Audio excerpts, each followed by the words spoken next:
प्रधानमंत्री जब सौगात लेकर आ रहे हैं, उनकी प्राथमिकताएं अलग हैं। वो बिहार को एक विकसित राज्य बनाने की सोच के साथ कार्य कर रहे हैं। जहाँ तक रही लॉ एंड ऑर्डर की बात, ये संघीय ढांचे में, फेडरल स्ट्रक्चर में हर कोई जानता है कि पूर्णतः ये राज्य सरकार का विषय आता है, ये राज्य सरकारों के अंतर्गत आता है। ऐसे में प्रधानमंत्री को चिंता नहीं है, कतई ये बात जायज़ नहीं है। बट हाँ, ये चिंता हम सबकी भी है।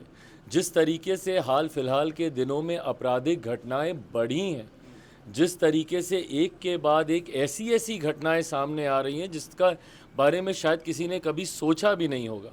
जिस तरीके से पारस हॉस्पिटल में घुसकर, कमरे में घुसकर दिन दहाड़े 5 शख्स घुसते हैं और दिन दहाड़े गोलियों की बौछार कर देते हैं। ऐसा नहीं है कि बिहार में ये घटनाएं पहले नहीं हुई हैं। जो लोग जंगल राज जिनके नेतृत्व में होता था, आज जब वो हम लोग पे उंगली उठा रहे हैं तो उनसे पूछने की ज़रूरत है कि 98 में पीएमसीएच में भी इसी तरीके से गोली चली थी और उस वक्त के मंत्री, उनकी हत्या कर दी गई थी। उस वक्त वो मंत्री थे, उस वक्त घुस के उनकी हत्या कर दी गई थी। उस वक्त किसकी सरकार थी? इन्हीं की थी ना।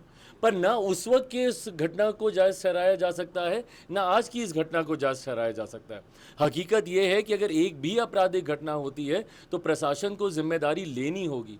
एडीजी लॉ एंड ऑर्डर इस तरीके की बातें कतई नहीं कह सकते हैं कि भाई बरसात के से पहले इस तरीके की घटनाएं होती हैं।